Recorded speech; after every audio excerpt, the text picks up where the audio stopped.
আসসালামু আলাইকুম এভরিওয়ান, চলে এলাম পরবর্তী পর্ব নিয়ে। আশা করি সবাই ভালো আছেন। তো পরবর্তী পর্বতে আমি এখন আপনাদেরকে ভেতরের অংশটুকু অঙ্কন করে দেখাবো। এর জন্যে আমরা প্রথম অংশে যে বর্ডার লাইনটি তৈরি করেছিলাম সেখান থেকে সেই বিন্দু থেকে আমাদেরকে 18 ইঞ্চিতে মার্কগুলো করে নিতে হবে। আড়াআড়িভাবে অর্ধবৃত্ত আমাদেরকে এখানে অঙ্কন করতে হবে। যখন অর্ধবৃত্ত হয়ে যাবে, এরপরে আমি ভেতর থেকে ডিজাইন অঙ্কন করব।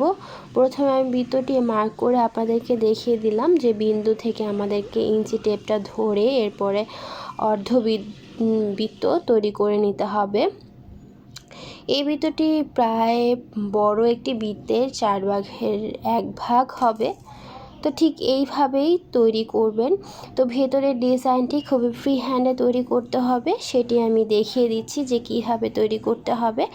আসলে প্রথম পর্যায়ে আমাদেরকে কিছু মাপ মেনটেন করতে হয়, পরবর্তীতে কিন্তু তেমন কোনো মাপ মেনটেন করতে হয় না, শুধুমাত্র টেকনিকটি দেখে নিতে হবে যে কিভাবে আসলে তৈরি করতে হবে। তো এক এক করে আমি ডিজাইন তৈরি করে আপনাদেরকে দেখিয়ে দিব। আপনারা ঠিক এইভাবে ডিজাইনটি তৈরি করে নেবেন। তো এটি হচ্ছে একটি অর্ডারের বিছানার চাদর। তো অনেকেই আছেন প্রথম পর্ব দেখার পরে আমার কাছ থেকে সেলাইয়ের ভিডিও চেয়েছেন। তো আপনাদের কাছে আন্তরিকভাবে দুঃখিত। আমি আসলে সেলাইয়ের ভিডিওটুকু আপনাদেরকে দেখাতে পারবো না, কারণ এটি যেহেতু অর্ডারের আর আমি শুধুমাত্র আর্ট করে থাকি। কোনোভাবেই সেলাইয়ের কোনো ভিডিও আমার কাছে পাবেন না এবং সেলাইয়ের কোনো কাজ আমি করি না, যার কারণে আপনাদের সাথে শেয়ার করতে পারবো না। শুধুমাত্র আর্টটাই আপনাদের সাথে শেয়ার করলাম।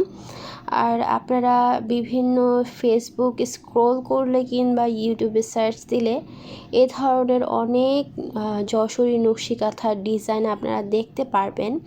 তো সেখান থেকে হয়তো বা আইডিয়া নিতে পারবেন যে কিভাবে আসলে এই ডিজাইনটি সেলাই করতে হবে। তো আসলে সেলাই যেহেতু করি না, আমি আপনাদের সাথে সেই ভিডিওটি শেয়ারও করতে পারছি না।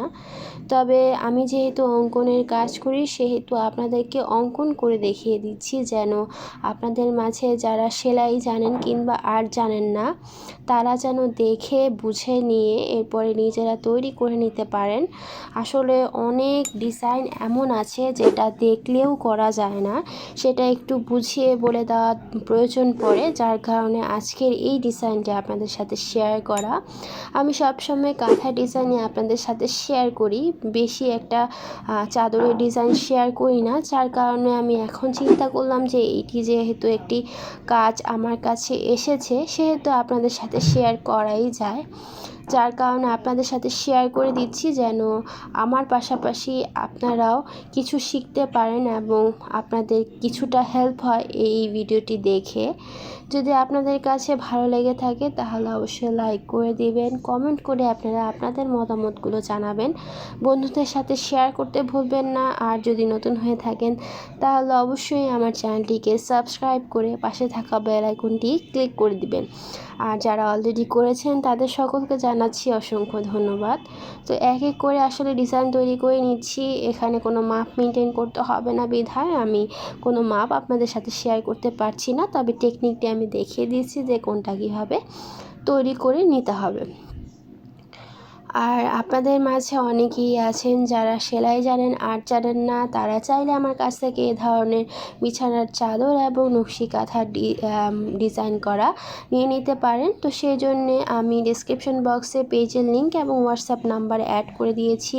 সেখান থেকে আপনারা সেখানে যোগাযোগ করলে আমি কিংবা আমার যারা হেল্পিং হ্যান্ড রয়েছে তারা আপনাদেরকে যাবতীয় ইনফরমেশন দিয়ে হেল্প করবে।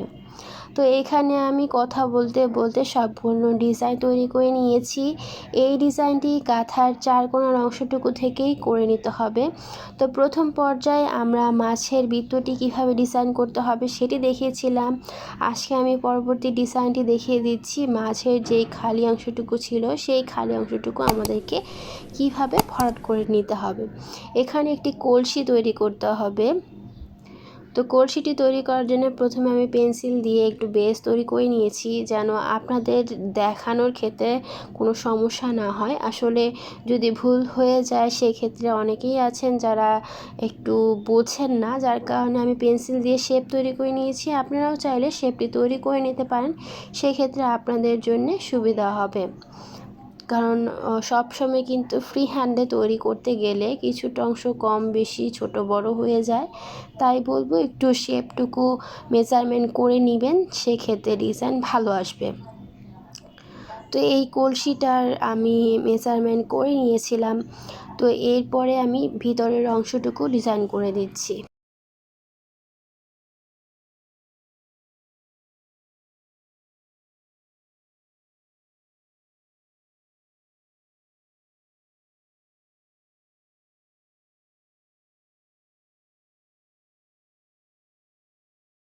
তো এক এক করে ডিজাইন তৈরি করে নিব। আশা করি এই ডিজাইনটি বোঝার ক্ষেত্রে কোনো সমস্যা হবে না। যদি হয়ে থাকে অবশ্যই জানাবেন। আর আজকের এই বিছানার চাদরের মাপ হচ্ছে একটি কিং সাইজের বিছানার চাদর। এটি প্রায় 7 থেকে 8 ফিট হবে, কিছুটা কম বেশি হতে পারে, কারণ কাঁথা কাপড়ের মাপে আসলে সাইড থেকে অনেক কিছু সেলাই করা হয়। আর আপনারা যেহেতু জানেন যে আমার কাপড়ে জোড়া পড়েছে, তার কারণে একটু কম বেশি হয়ে যেতে পারে। তো প্রায় 7 থেকে 8 ফিট রয়েছে। তো এখানে আমি ঠিক এইভাবে তৈরি করে নিচ্ছি, আপনারাও ঠিক একইভাবে স্টেপ বাই স্টেপ তৈরি করে নেবেন। তো আমি আপনাদেরকে যতটুকু আসলে ফ্রেমে সম্ভব ততটুকুই ডিজাইন অঙ্কন করে দেখাচ্ছি। আপনারা কিন্তু ঠিক এইভাবে সম্পূর্ণ যেই গোল ভিতরটি থাকবে সম্পূর্ণ অংশটি ঠিক এইভাবে ডিজাইন তৈরি করবেন।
তা আমি যেভাবে তৈরি করছি আমি আশা করি আপনারা ঠিক সেইভাবেই তৈরি করে নেবেন। আপনাদের বুঝতে কোনো সমস্যা হবে না। হয়ে থাকলে জানাবেন, আর কোনো রিকোয়েস্ট থাকলে সেটিও জানাবেন। আমি রিকোয়েস্টগুলো রাখার চেষ্টা করব।